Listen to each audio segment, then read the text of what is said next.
Good morning students, Shri Saraswat વિદ્યાલયની અંદર આપ સૌનું હાર્દિક સ્વાગત છે. હું છું કુલદીપ ટંડેલ અને આપણે ફિઝિક્સ સબ્જેક્ટનો અભ્યાસ કરી રહ્યા છીએ. તો ચેપ્ટર નંબર 9 શરૂ કરી રહ્યા છીએ. આજે આપણે ચેપ્ટર નંબર 10, જેનું નામ શું છે તો તરલના યાંત્રિક ગુણધર્મો. એનું નામ છે તરલના યાંત્રિક ગુણધર્મો.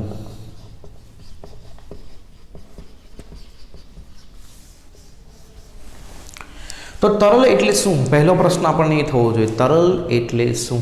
તો જે વહી શકે એને કહેવાય તરલ. જે વહી શકે એને શું કહેવાય? તરલ. એટલે હવા પણ તરલ છે, એટલે વાયુ અને પ્રવાહી એ બંને તરલની અંદર આવશે. બરાબર?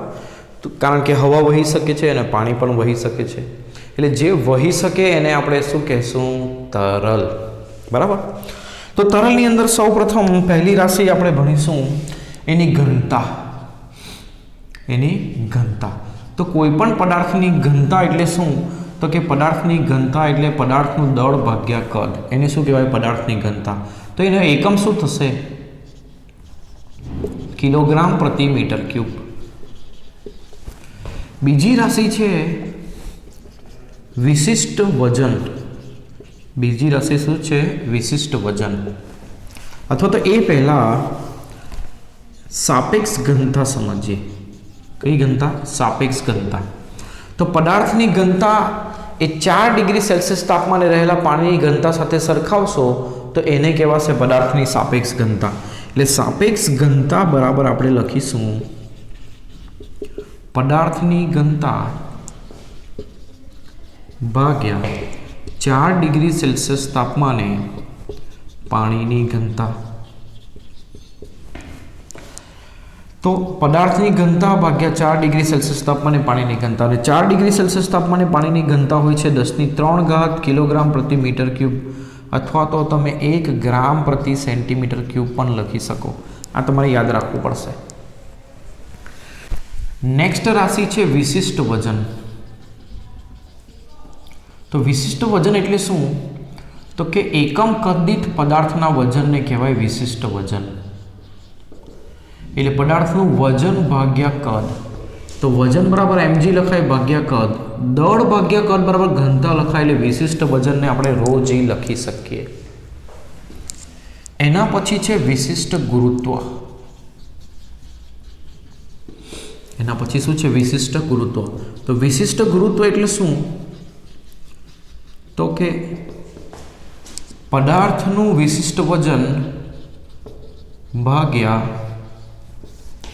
4 ડિગ્રી સેલ્સિયસ તાપમાને પાણીનું વિશિષ્ટ વજન. તો પદાર્થનું વિશિષ્ટ વજન શું લખશું? ρg. પાણીનું વિશિષ્ટ વજન લખશું ρwg. તો g કેન્સલ થશે અને શું આવશે? ρ ભાગ્યા ρw. એટલે વિશિષ્ટ વજન એ સાપેક્ષ ઘનતા જેવું જ છે. એટલે વિશિષ્ટ વજન ગુરુત્વ, વિશિષ્ટ ગુરુત્વ પૂછ્યું હશે તો તે ખરેખરમાં સાપેક્ષ ઘનતા જ પૂછી છે. આટલી વસ્તુ આપણે ધ્યાનમાં હોવી જોઈએ. હવે સાપેક્ષ ઘનતાનો એકમ શું આવશે? તો કોઈ એકમ નહીં આવશે, કારણ કે ઘનતા ભાગ્યા ઘનતા પરિમાણ રહિત થશે. એ જ રીતે વિશિષ્ટ ગુરુત્વનો પણ કોઈ એકમ આવશે નહીં. નેક્સ્ટ રાશિ છે દબાણ. નેક્સ્ટ રાશિ શું છે? દબાણ.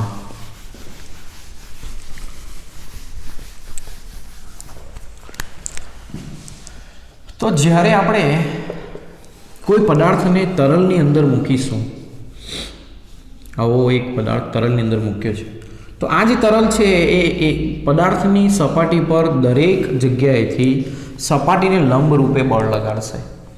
તો સપાટીને લંબ રૂપે લાગતું બળ પ્રતિ ક્ષેત્રફળ એને કહેવાશે એ પદાર્થ પર લાગતું દબાણ. તો પદાર્થ પર લાગતું દબાણ બરાબર એકમ ક્ષેત્રફળ દીઠ લાગતું બળ. એકમ ક્ષેત્રફળ દીઠ લાગતું લંબ બળ, સપાટીને લંબ રૂપે લાગતું બળ. બરાબર? એટલે દબાણ P બરાબર આપણે બળ ભાગ્યા ક્ષેત્રફળ લખી શકીએ. જો એને એકમ શું થશે? તો દબાણનો એકમ થશે ન્યૂટન પ્રતિ મીટર સ્ક્વેર, જેને કહેશું પાસ્કલ. શું કહેશું? પાસ્કલ. શોધનારના નામ ઉપરથી છે. એના પછી છે નેક્સ્ટ થિયરી પાસ્કલનો નિયમ. શું છે? પાસ્કલનો નિયમ. તો પાસ્કલનો નિયમ શું કહે? તો અદબનીય અને સ્થિર એવા તરલની અંદર સમાન ઊંચાઈએ રહેલા દરેક બિંદુએ દબાણ સમાન હોય. ફરીથી સમજાવો. આ કોઈ તરલ છે જે સ્થિર છે અને અદબનીય છે, તો એની અંદર સમાન ઊંચાઈએ ધારો કે આ 3 બિંદુ રહેલા હોય તો એ 3 બિંદુ આગળ દબાણ હંમેશા કેવું હશે? સમાન જ હશે. આ છે પાસ્કલનો નિયમ. હવે એ નિયમને આપણે સાબિત કેવી રીતે કરશું? તો આ 3 બિંદુઓ ધારો કે કોઈ એક આવી રીતે આવા આકાર ઉપર આવેલા ગણીએ, એક ત્રિકોણીય આકાર ઉપર આવેલા ગણીએ, પરંતુ આ આકૃતિ આવી નાની દોરશું તો આપણે ગણતરી કરી નહીં શકશું, એટલા માટે એને મોટી કરીને દોરીએ છીએ. તો તરલનો આવો એક ભાગ ધ્યાનમાં લો. એવું નથી સમજવાનું કે આવા આકારનું કોઈ વસ્તુ તરલમાં મૂકી છે, પણ આ એક તરલનો આવા આકારનો ભાગ છે, જેને નામ આપી દઈએ આ રીતે. હવે તમે જુઓ તો આ એક બિંદુ છે A, આ બિંદુ છે B અને આ બિંદુ છે C. આ 3 બિંદુને ધ્યાનમાં લો. Small a, small b, small c લખીએ.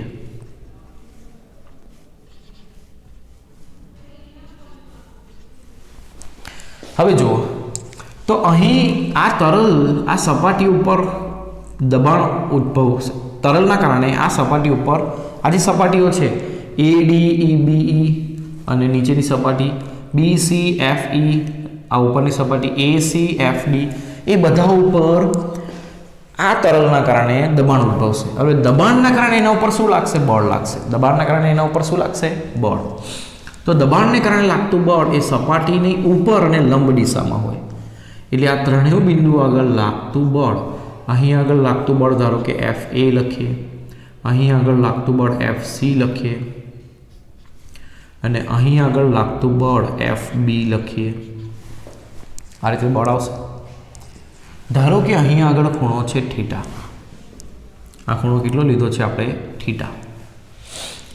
હવે ભૂમિતિ ઉપરથી આપણે શું લખી શકીએ? તો આ જે FC છે એને 2 ભાગમાં વહેંચી શકીએ. કેટલા ભાગમાં વહેંચી શકીએ? 2 ભાગમાં. એને 2 ઘટકોના રૂપમાં આપણે આ રીતે વહેંચી શકીએ, જે અહીંયા દર્શાવું છું, કારણ કે આ આકૃતિ પછી બહુ ખરાબ થઈ જશે એટલા માટે. તો જ્યારે આ ખૂણો થીટા હોય, બરાબર, તો અહીં આકૃતિમાં ધ્યાન આપો. આ રીતે આપણે FC બળ લીધું છે આ દિશામાં. જો આ ખૂણો થીટા હોય તો આ ખૂણો કેટલો થાય? 90 - થીટા, કારણ કે આ 90 ડિગ્રી હશે. હવે એના 2 ઘટક આપણે આ રીતે લીધા છે, જેમાંથી આ 90 છે અને આ 90 - થીટા છે, તો આ ત્રિકોણમાં થીટા થશે, એટલે આ ખૂણો બનશે થીટા. તો FC નો ઘટક કયો થશે? થીટા સાથેનો cos થીટા, અને આ થશે FC sin થીટા. તે જ રીતે આ જે ભાગ છે ACFD, એનું જે ક્ષેત્રફળ છે AC, એ હંમેશા કોઈ પણ સપાટીનું ક્ષેત્રફળ એ એને લંબ દિશામાં હોય. આ બોર્ડ છે તો બોર્ડનું ક્ષેત્રફળ એને લંબ દિશામાં હોય અને એ સપાટી ઉપરથી બહાર આવતી દિશામાં હોય. તો આનું ક્ષેત્રફળ AB એ બહાર આવતી દિશામાં આ રીતે હશે, ને આનું ક્ષેત્રફળ AA આ રીતે બહાર આવતી દિશામાં હશે. ખ્યાલ આવે છે? હવે એ જ રીતે ભૂમિતિ ઉપરથી આપણે આ AC માટે 2 ઘટકો બનાવી શકીએ આ રીતે, બરાબર, જેની અંદર અહીં આગળ ખૂણો થશે થીટા, તો આ થશે AC cos થીટા અને આ થશે AC sin થીટા. હવે આ તરલનો જે ભાગ આપણે લીધો છે એ સંતુલનમાં છે. તો સંતુલન પરથી શું લખાય? તો પરિણામી બળોનો સરવાળો 0, એટલે ઉપરનું બળ બરાબર નીચેનું બળ. તો ઉપર તરફ લાગતું બળ FB અને નીચે તરફ લાગતું બળ FC cos થીટા, એટલે FB બરાબર થશે FC cos થીટા. એ જ રીતે જમણી બાજુ લાગતું બળ FA અને ડાબી બાજુ લાગતું બળ FC sin થીટા, એ પણ સમાન થશે. તે જ રીતે ભૂમિતિ પરથી આ જે ક્ષેત્રફળ છે એના માટે પણ તમે આવું જ લખી શકો. નીચે તરફનું ક્ષેત્રફળ AB, તો ઉપર તરફનું ક્ષેત્રફળ AC cos થીટા. તે જ રીતે ડાબી બાજુનું ક્ષેત્રફળ AA, તો જમણી બાજુનું ક્ષેત્રફળ AC sin થીટા. હવે A આગળ દબાણ, A આગળનું દબાણ, એ બિંદુ આગળનું દબાણ લખીએ PA, તો શું લખાય? ત્યાં ઉપર લાગતું બળ ભાગ્યા તેનું ક્ષેત્રફળ તે સપાટીનું લાગતું બળ કેટલું છે FA ભાગ્યા A તો FA બરાબર શું લખી શકું FC sin θ અને AA બરાબર શું લખી શકું AC sin θ કેન્સલ તો શું આવ્યું FC ભાગ્યા AC જે શું થાય C આગળનું દબાણ એ જ રીતે B આગળનું દબાણ લખું તો FB ભાગ્યા AB થશે FB બરાબર શું છે FC cos θ અને AB બરાબર શું છે તો AC cos θ કેન્સલ તો જવાબ શું આવ્યો FC ભાગ્યા AC તો FC ભાગ્યા AC એટલે C આગળનું દબાણ તો A આગળનું દબાણ અને C આગળનું સરખું છે B આગળનું અને C આગળનું સરખું છે એટલે આ પરથી કહી શકાય કે A B અને C ત્રણેય આગળ દબાણ કેવા છે સરખા છે તો આ પ્રૂવ થયો પાસ્કલનો નિયમ હવે તમે એવું કહેશો કે A B ને C બિંદુ સમાન ઊંચાઈએ નથી પણ આ ભાગ બહુ નાનકડો આપણે લીધો છે પરંતુ દોરીને સમજાવવા માટે આટલો મોટો દોર્યો છે એટલે દરેક ભાગના આ જે A B અને C બિંદુ છે તે સમાન ઊંચાઈએ જ છે એવું સમજજો બરાબર તો આના પરથી સાબિત થાય છે કે અદબનીય સ્થિર તરલની અંદર સમાન ઊંચાઈએ રહેલા દરેક બિંદુએ દબાણ કેવું હશે સમાન હશે આ છે પાસ્કલનો નિયમ ખ્યાલ આવે છે ચાલો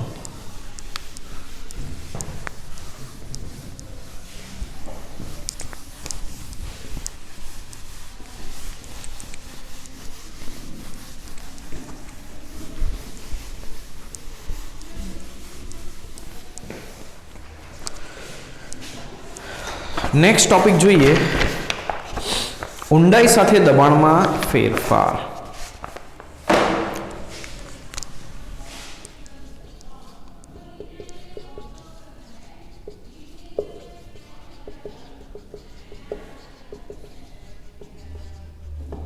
ઊંડાઈ સાથે દબાણમાં ફેરફાર તો આ એક તરલ ધ્યાનમાં લો સ્થિર તરલ એક પાત્રની અંદર એમાં જેમ જેમ ઊંડાઈએ જશું તેમ તેમ દબાણ બદલાશે તો કેવી રીતે બદલાય છે કઈ ઊંડાઈએ કેટલું દબાણ હશે એ માપતા શીખીએ તો એના માટે આ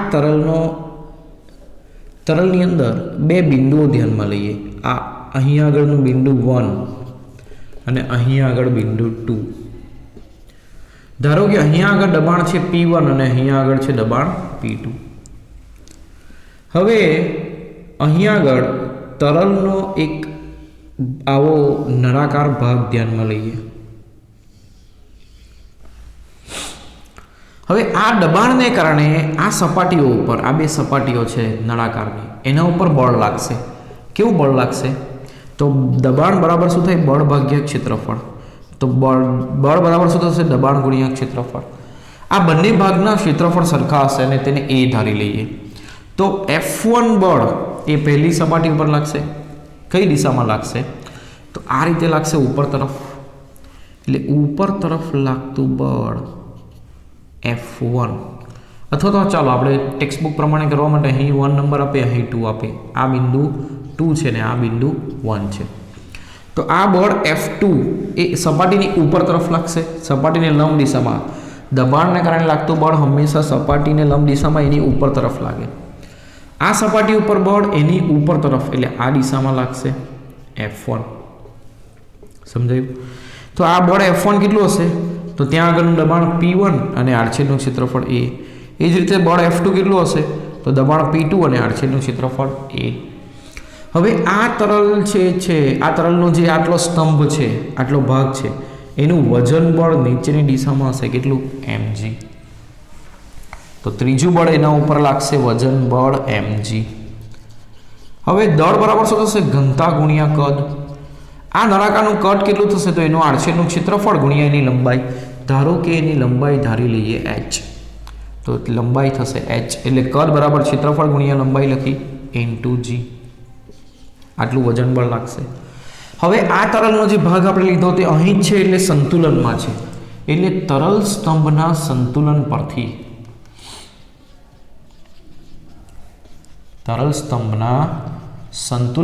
આપણે શું લખી શકીએ તો ઉપર પરિણામી બળોનો સરવાળો 0 એટલે ઉપરનું બળ બરાબર નીચેનું બળ તો ઉપર તરફ લાગતું બળ કયું F2 અને નીચે તરફ લાગતા બળ કયા F1 અને વજન બળ તો F2 કેટલું છે P2 * A F1 કેટલું છે P1 ઇન્ટુ એ પ્લસ રો એ જી એચ, એ વડે ભાગી દઈએ તો P2 બરાબર P1 plus rho g h. હવે આપણે એવું ધારીએ અથવા તો આપણે આ રીતે લખી શકીએ આને P2 માઇનસ P1 બરાબર શું થાય? Rho g h. હવે આપણે એવું ધારીએ કે આ નળાકારની ઉપરની સપાટી અહીં આગળ છે, એટલે આ પ્રકારનું વિચારીએ. વન સપાટી એ હવાના સંપર્કમાં છે, અહીં આગળ વિચારીએ આ નળાકાર. તો શું થશે?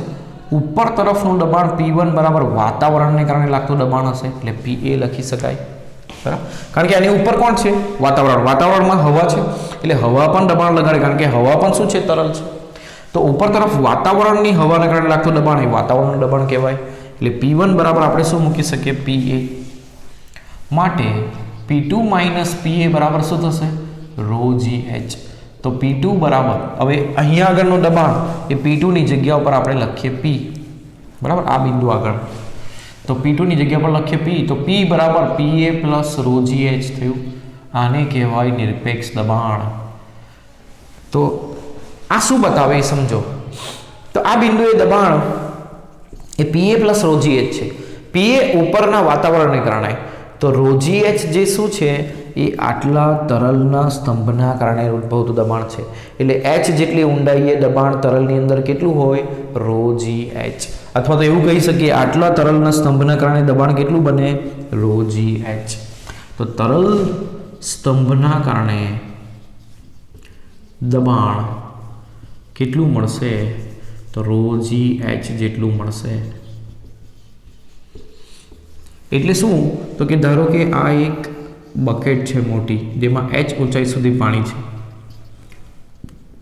કેટલી ઊંચાઈ સુધી પાણી છે? H. તો એના તળિયે દબાણ કેટલું આવશે? Rho g H.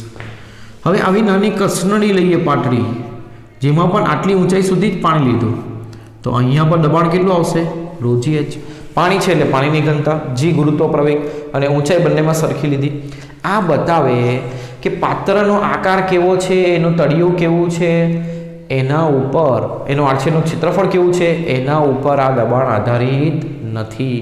બંને મોટી બકેટ કે કસનળી બંનેમાં સમાન ઊંચાઈ સુધી પાણી હશે, તરલ હશે, તો તળિયે દબાણ પણ કેવું આવશે? સરખું જ આવશે. આ વિધાનને કહેવાય હાઇડ્રોસ્ટેટિક પેરાડોક્સ. હાઇડ્રોસ્ટેટિક પેરાડોક્સ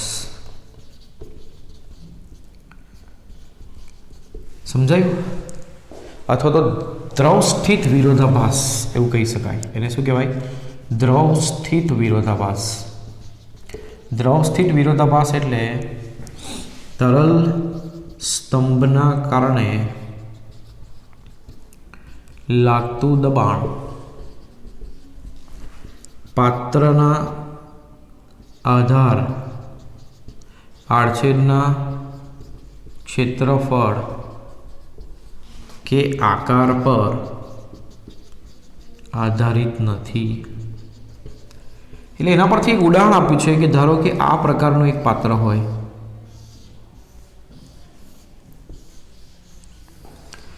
જેમાં 3 ઓપનિંગ છે, એટલે ખુલ્લા ભાગો છે. આ એક ભાગ, આ એક ભાગ અને આ ભાગ. અહીંથી ધારો કે પાણી રેડીએ તો પાણી દરેક ભાગની અંદર સમાન ઊંચાઈ સુધી જશે, ગમે તેવો એનો આડછેદનું ક્ષેત્રફળ હોય, ગમે એવો આકાર હોય. આ બતાવે કે સમાન ઊંચાઈ સુધી પાણી કેમ ગયું? તો કે આટલી ઊંચાઈ દરેક જગ્યાએ ઉપરથી દબાણ કોનું છે? વાતાવરણનું. તો વાતાવરણનું દબાણ દરેક જગ્યાએ દબાણ સરખું હશે, તો તરલની ઊંચાઈ પણ કેવી રહેશે? સમાન રહેશે.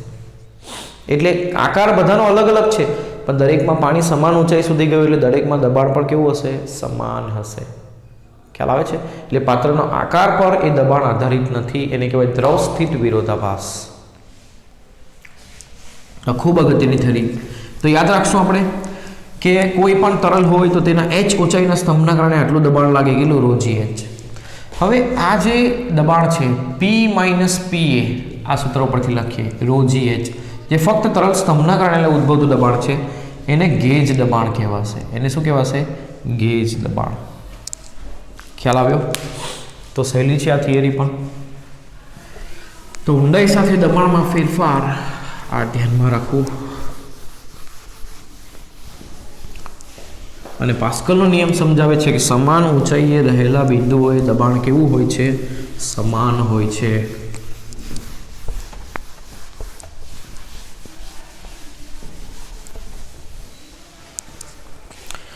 ચલો નેક્સ્ટ થિયરી કરીએ. તો આ દબાણ માપવા માટેના સાધનોની વાત કરીએ. દબાણ માપવા માટેના સાધનો. તો પહેલું સાધન ટોરિસેલી નામના વૈજ્ઞાનિકે બતાવ્યું, જે છે બેરોમીટર. પારાનું બેરોમીટર. પારાનું બેરોમીટર એ કેવું આવશે? તો એણે શું કર્યું? એક પાત્રમાં પારો લીધો, બીજી એક આવી નળી લીધી જેની અંદર પણ પારો લીધો, એને આમાં ઊંધી વાળી દીધી, એટલે આવું થઈ જશે.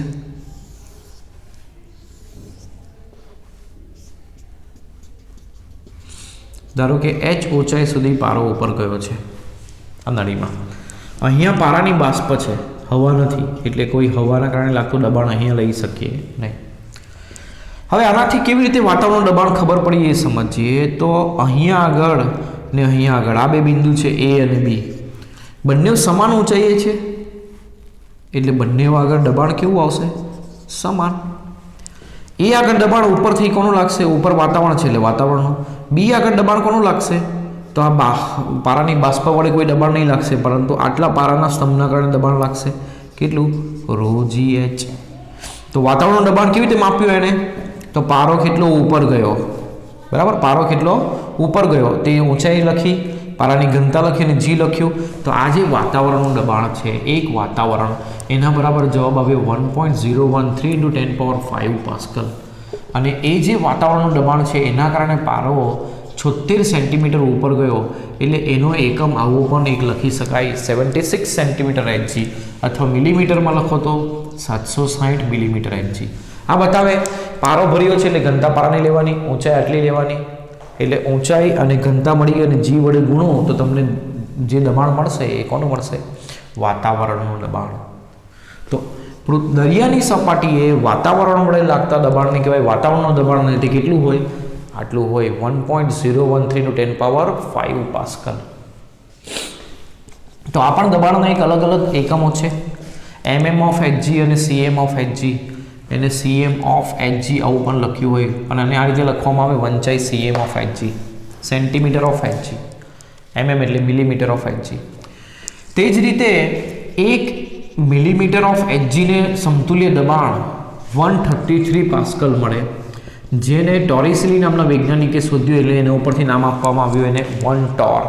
એટલે 1 ટોર બરાબર થાય 133 પાસ્કલ. કેટલું થાય? 133 પાસ્કલ. તો આ જે mmHg છે અને cmHg છે, એ જે એકમો છે એ મેડિકલની અંદર વપરાશે. એટલે તમારું પ્રેશર જ્યારે ડૉક્ટર માપે છે ત્યારે એ જે દબાણ છે એ mmHg અને cmHg ની અંદર માપે છે, બરાબર? તે જ રીતે બીજો એક એકમ છે બાર. જ્યારે હવામાન શાસ્ત્રની અંદર જ્યારે દબાણ માપવામાં આવશે ત્યારે દબાણ વધુ હશે એટલે એને બારની અંદર માપવામાં આવે. તો 1 બાર બરાબર 10⁵ પાસ્કલ થશે. તો આ દબાણના અલગ અલગ એકમો આપણે યાદ રાખીશું. એ જ રીતે એક બીજું સાધન વપરાય છે, એને કહેવાય મેનોમીટર. શું કહેવાય એને? મેનોમીટર. તો એની અંદર શું હોય? તો આ રીતની યુ આકારની એક ટ્યુબ હોય. ધારો કે આ ચેમ્બરમાં મારે દબાણ માપવું છે, તો આ ચેમ્બર સાથે આ યુ ટ્યુબનો આ એક છેડો જોડી દેવાનો. ધારો કે ચેમ્બરમાં દબાણ છે કેટલું? P. તો તેના કારણે આમાં રહેલો પારો બે અલગ અલગ, આ ભુજા અને આ ભુજા, આ ભુજા એટલે બાજુ, આ બાજુ ને આ બાજુ રહેલા પારાની સપાટીઓ એ અલગ થઈ જશે, એટલે બે વચ્ચે ઊંચાઈનો તફાવત આવી જશે. તો આ ઊંચાઈનો તફાવત કેટલો છે એના ઉપરથી તમે આની અંદરનું દબાણ માપી શકો. કેવી રીતે? તો આ બે બિંદુ લઈએ, A અને B, જે સમાન ઊંચાઈએ છે. તો A અને B આગળના દબાણ સરખા થશે. જુઓ, અહીંથી આ ઊંચાઈ અને અહીંથી આ ઊંચાઈ સરખી છે. બે આગળના દબાણ સરખા થશે. A આગળ દબાણ આ ચેમ્બરમાંનું દબાણ એટલે P હશે. B આગળ દબાણ ઉપરથી વાતાવરણનું અને પ્લસ આટલા સ્તંભના કારણે ρgh. તો જુઓ, આ દબાણ કેટલું છે મળી ગયું તમને. વાતાવરણના દબાણમાં આ સ્તંભનું દબાણ ઉમેરી દો, ρgh. એટલે ફક્ત તમે કેટલી ઊંચાઈનો તફાવત આવ્યો એટલું માપશો એટલે તમને આ દબાણ તમને મળી જશે ચેમ્બરની અંદરનું. આને કહેવાય યુ ટ્યુબ મેનોમીટર. શું કહેવાય ને? You tube manometer. તો આટલી બાબતો આપણે નોંધવાની છે અને ધ્યાનમાં રાખવાની છે.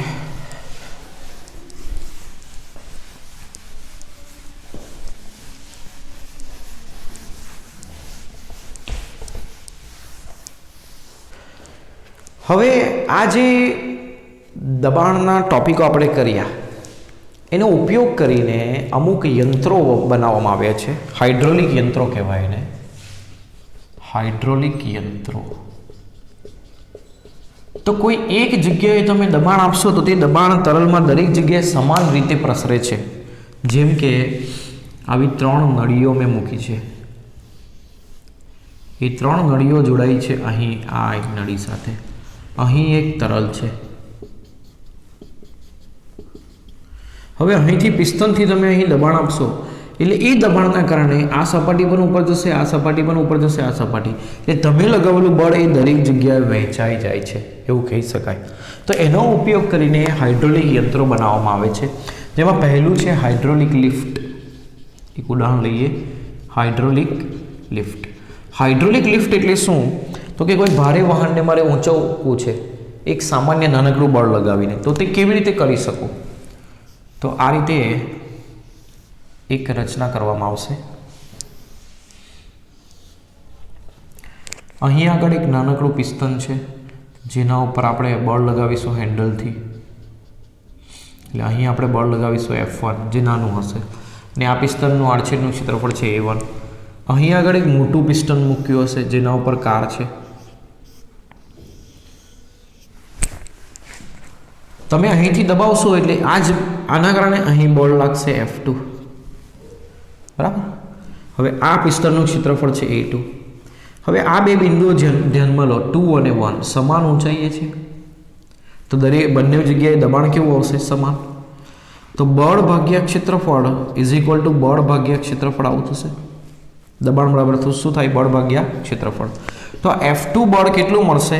તો F1 × A2 / A1 જેટલું મળશે. હવે તમે જુઓ તો A2 એ A1 કરતાં બહુ મોટું લીધું છે. આ આડછેદનું ક્ષેત્રફળ આના કરતાં બહુ મોટું છે, એટલે A2 A1 કરતાં ખૂબ જ મોટું છે. તો A2 ભાગ્યા A1 એ 1 કરતાં ખૂબ મોટું થશે. એટલે ધારો કે 100 છે, તો એનો મતલબ એવો થાય કે A2 જો A1 કરતાં ખૂબ મોટું હોય, આ સમીકરણ ઉપરથી હું શું લખી શકું? F1 ભાગ્યા F2 બરાબર A1 / A2 અથવા તો A2 / A1 is equal to F2 / F1 લખી શકો. તો A2 / A1 જો 1 કરતાં ખૂબ મોટું હોય તો F2 / F1 પણ 1 કરતાં ખૂબ મોટું થાય. આ બતાવે કે F2 બળ એ F1 કરતાં ખૂબ મોટું મળશે. એટલે તમે 1 ન્યૂટન બળ અહીં લગાવશો ને અહીં તમને 100 ન્યૂટન બળ મળશે. એટલે તમે નાનકડા બળથી પણ કાર જેવું મોટું સાધન ઊંચકી શકશો. આને કહેવાય હાઇડ્રોલિક લિફ્ટ. ઊંચકે છે એટલા માટે લિફ્ટ. આવી જ રીતે બીજા સાધનો આવે, હાઇડ્રોલિક બ્રેક, જેમાં થોડું બળ લગાવીને તમે બ્રેક લગાવશો તો બહુ ફાસ્ટ ફરતું કારનું વ્હીલ પણ અટકી જશે. બરાબર. તો આ સાધન ઉપરથી અમુક દાખલાઓ પણ હશે, એટલે આ સાધનને તમારે ધ્યાનમાં રાખવાનું અને એઝ અ થિયરી કરવાની કોઈ જરૂર નથી. બરાબર છે. હવે